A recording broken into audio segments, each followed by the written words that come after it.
Ugh, can't stand your husband or your wife anymore? Here's some scripture for you.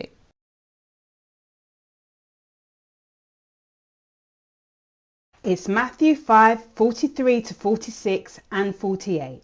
It says, "You have heard that it was said, you shall love your neighbor but hate your enemy. But I say to you, love your enemies. Bless those who curse you. Do good to those who hate you, and pray for those who spitefully use you and persecute you, that you may be sons of your Father in heaven. For he makes his sun rise on the evil and on the good, and sends rain on the just and on the unjust. For if you love those who love you, what reward have you? Therefore you shall be perfect, just as your Father in heaven is perfect." When we fall in love and get married, how easy is it to show love to our spouse? We usually go above and beyond because we're just so loved up. Even in the first few years, you come across some difficulties, you have some disagreements, you realize there's some annoying habits that probably aren't going away. But forgiveness and making up is easier somehow. You're willing to make that effort because you still love your spouse and you're in it for the long haul, for better or worse, right? But what about when you've been married a long time? You've gone through a lot of problems, some still unresolved. You've learned some things about your spouse that you never realized, and things are not good. The love goggles are well and truly off, and actually, you just can't stand this person anymore. You have fallen out of love. God is very clear in the Bible how he wants us to treat one another. Love your neighbor as yourself, he says. Now, I would say it's much easier to love someone that you don't see all the time. Your colleagues at work, your church brethren, your family. No, I said easier, not easy. But loving someone that you live with, you're in a relationship with, married to, is not at all easy when you don't like them anymore.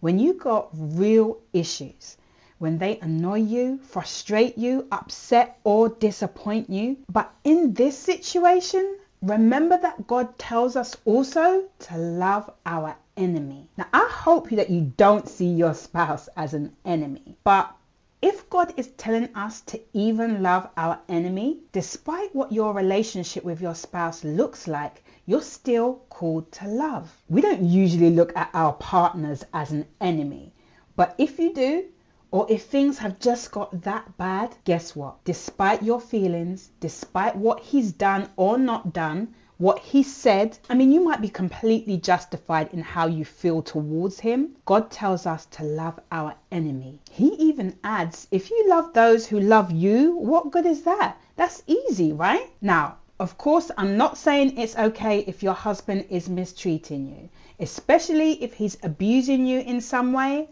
Definitely not. Deal with that. But there's a principle here. God's way is love, even for our enemies, those who purposely hurt you or don't care they've hurt you.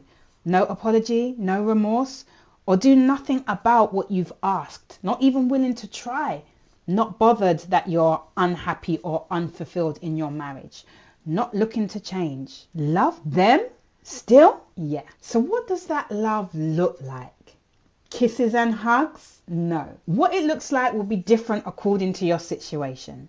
But 2 Corinthians 13 has a lot to teach us about love. God's character has a lot to teach us. Patience is called suffer long in the Bible. Kindness. Don't be rude. Don't be selfish. Think no evil toward them.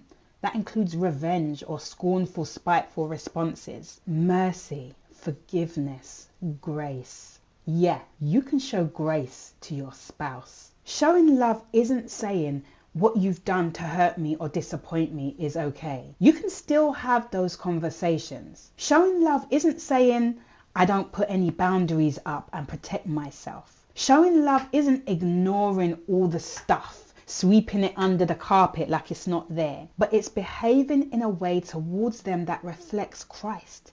You're a Christian, right? It's not about feelings, it's about mindset. It's about conduct. It's about choice. You do what you've been called to do by God.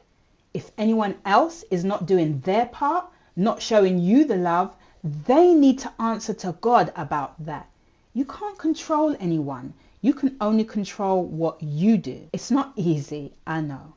But you can do all things with Christ who gives you the strength to do it. When you feel you have no love for your spouse, remember, you're still called to love your enemy. Repeat this scripture over and over again. Or perhaps you know someone who is fed up in their marriage.